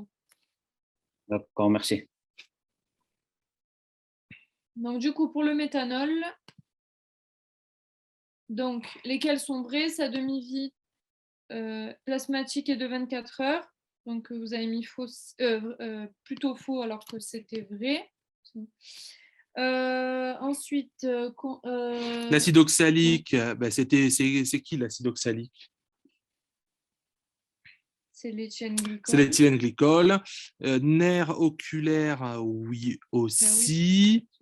Très bien. Fomépizole, antidote, ouais, mais bon, c'est. Ou éthanol. Alors Ou éthanol. attention, quand on parle de co-intoxication en tox, des fois, au final, c'est bien finalement d'avoir bu de l'alcool en même temps que du méthanol, par exemple. Donc, tous les co-intoxications ne sont pas délétères, même si la plupart que vous verrez en cas, si. Mais si vous prenez méthanol plus éthanol, en fait, l'éthanol, il va servir à être utilisé comme un antidote du méthanol. C'est comme il y a beaucoup de personnes en psychiatrie qui arrivent et qui sont hospitalisées pour des IMV, on appelle ça, intoxication médicamenteuse volontaire ou tentatives de suicide aux médicaments, qui prennent par exemple des tricycliques avec des benzos ou qui prennent du lithium avec des benzos. Et au final, tous les médicaments abaissant le seuil épileptogène et du coup susceptibles de provoquer des crises d'épilepsie sont couvertes par la co-intoxication au benzo. Donc au final, heureusement qu'ils se sont co-intoxiqués quelque part au benzo parce que les benzos ont une marge thérapeutique tellement large que c'est extrêmement difficile de faire une dépression respiratoire au benzo. C'est pour ça que généralement, quand on vous donne, je crois que c'est ça qu'on a eu cette année, une co-intoxication avec, c'était quoi déjà? Bref, en gros, il ne faut pas donner l'antidote, le flumazénil, Benzo. des benzos, voilà, si ça protège d'une crise d'épilepsie éventuelle, quoi. Donc ça peut être une question. C'est ça. Voilà. La prise concomitante d'éthanol aggrave le pronostic. Ben non, on vient de le dire. Bon, ça c'est sur la chloroquine. C'est peut-être, vous avez peut-être moins révisé à ce stade pour les primants. Mais si vous pouvez essayer d'y répondre. Ouais, c'est rapide, ça va aller vite. Hein.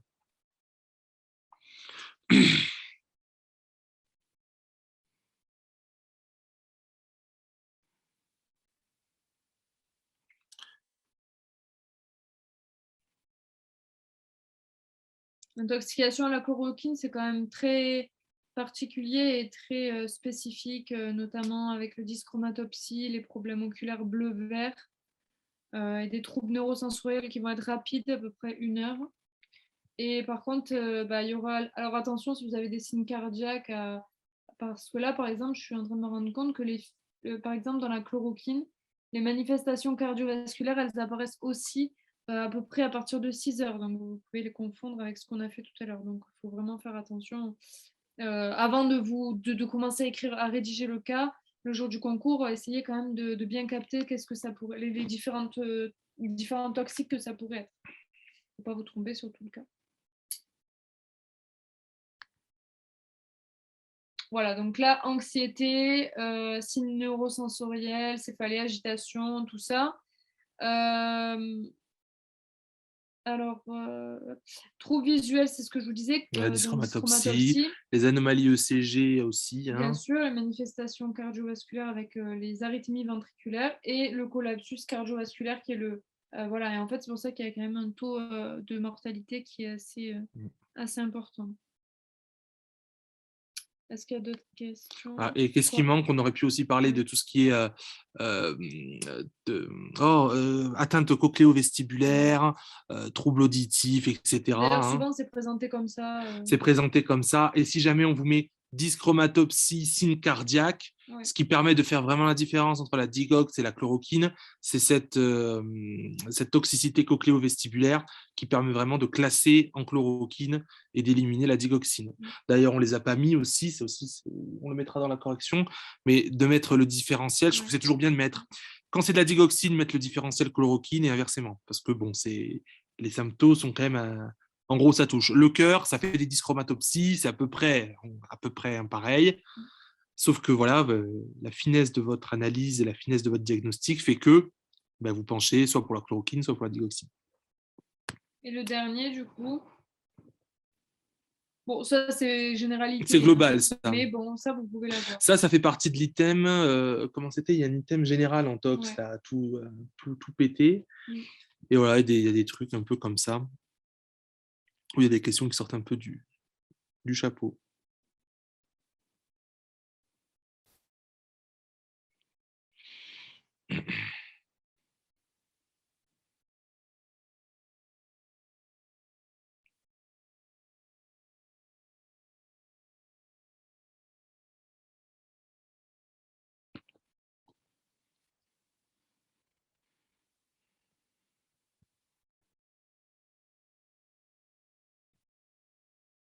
Ça, c'est facile normalement.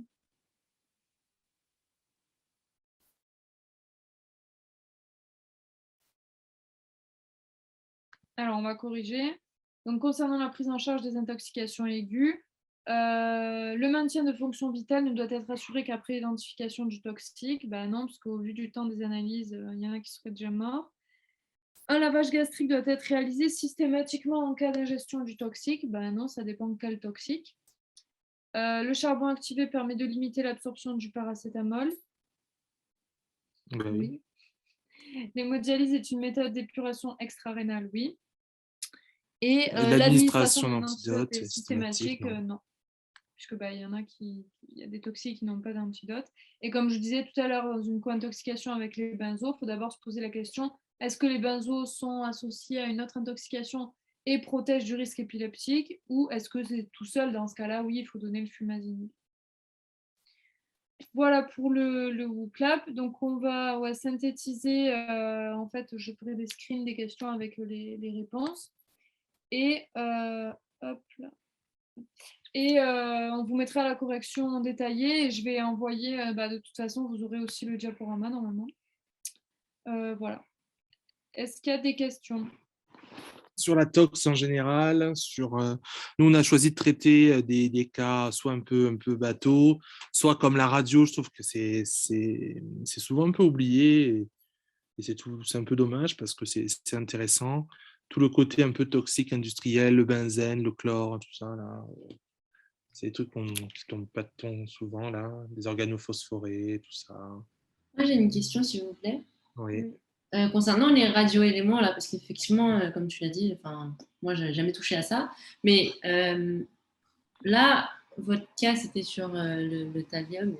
Mais est-ce qu'il y a une liste précise des éléments de radioactivité qu'on doit connaître ou alors c'est assez global? Non.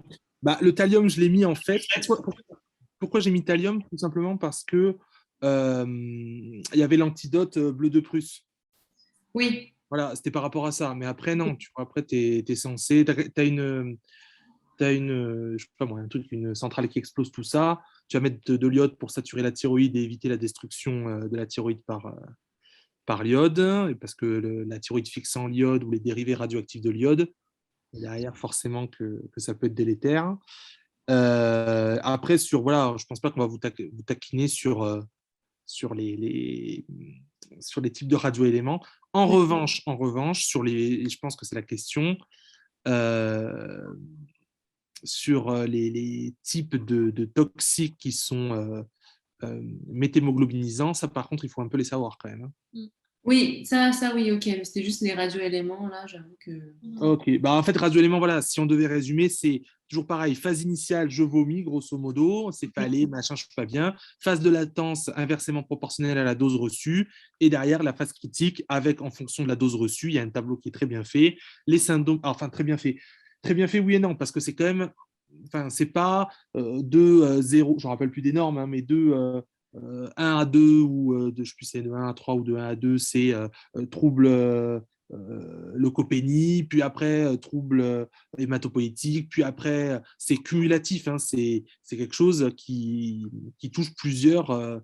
Le syndrome hématopoïétique, si vous voulez, c'est pas que ça. On a le syndrome hématopoïétique et tous les symptômes que l'on a à des irradiations à des doses inférieures, quoi. Donc voilà, c'est pas par palier en fait, c'est un peu cumulatif. Après voilà, hein, il y a en gros tout ce qu'on a dit, hein, le fait d'éliminer le plus rapidement possible. Après voilà, c'est vraiment très palliatif quoi, quelque part. Parce que lorsqu'on a une irradiation, bah, souvent c'est la merde quoi. C'est la merde et voilà, il y a des accidents qui arrivent tous les jours chez des gens qui travaillent dans des centrales, qui s'irradient, qui font des syndromes d'irradiation aiguë et derrière voilà, quoi, qui ont des conséquences à court terme et qui après, on parle surtout sur les autres toxiques, là, les organophosphorés, tout ça, les limites d'exposition annuelles, tout ça, tout ce qui est un peu maladie pro, c'est un peu chiant, mais en vrai, ça arrive quoi, dans la vie de tous les jours, si c'est pas des médicaments, c'est des toxiques industriels comme ça. Ouais, Voilà, merci. voilà. Bon, après, voilà, il n'y a pas plus à savoir. Je sais qu'il y a toute une partie dans le doc où il parle de sievert, où il parle de désintégration, de machin. Ça, on s'en fout, hein. C'est vraiment prise en charge et signe clinique. Voilà. Donc, en gros, là, attends, je vais ressortir le livre. C'est vraiment, pour moi, ce qu'il faut savoir, c'est la page 111, s'il y avait une page à savoir. D'accord. Et excitation, ionisation, bon, vous savez bien comment ça marche, hein, les mécanismes radioactifs, ça provoque des lésions et des radicaux libres, et du coup, ça casse l'ADN dû aux rayonnements qu'ils font. Hein. Et les rayonnements, vous les avez vus en exo, quoi, hein, les bêta+, bêta-, voilà. Ça fait des électrons ou des positons. Les électrons, bah, derrière, ça fait des radicaux libres. Bref, c'est ça. Hein. Juste bleu de méthylène, du coup, c'est pour. Bleu de Prusse, c'est pour la radioactivité. Et bleu de méthylène, c'est pour les agents méthémoglobinisants. Donc, c'est en fait deux traitements spécifiques différents. À pas confondre, c'est bien parce que du coup, de t'en rendre compte maintenant, tu aurais pu les confondre. Là, maintenant, tu sauras quelles sont leurs indications. Quoi. Est-ce que vous avez d'autres questions sur les toxiques? Après, n'hésitez vraiment pas à nous envoyer des messages sur Discord. Hein. Ouais, c'est vrai qu'on n'en reçoit pas trop. Pas du tout. Voilà, pas du tout. Donc, si jamais vous avez des questions sur n'importe quel dossier, normalement, on sera à même de vous répondre.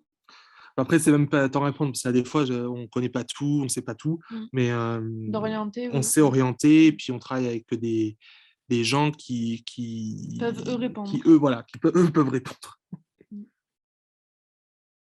Voilà. J'avais une question. Est-ce que ce que vous avez mis sur la correction des cas cliniques, vous allez la mettre sur le drive ou pas? En fait, ce qu'on fait, c'est qu'on fait un peu comme d'habitude. On fait un cas et on le rédige en concours. Quoi. On ne donne pas le diapo, on donne on peut donner le diapo. On peut donner le diapo, mais comme le diapo, souvent, nous, quand on le fait, on discute avec vous et on rajoute des éléments et on complète. Derrière, on fait un compte-rendu dactylographié quoi, avec tous les éléments. La sera beaucoup plus complète, je pense. Donc ça sera mis sur le drive? Oui. En fait, c'est parce que j'ai découvert iPharma aujourd'hui. Ah, d'accord. Ben voilà, tout sera sur le drive. D'accord. Voilà. Allez, bonne soirée. Bonne soirée à tous. Et à la semaine prochaine. Révisez bien les pneumonies. Hein. Bonne soirée, au revoir. Allez, bonne soirée.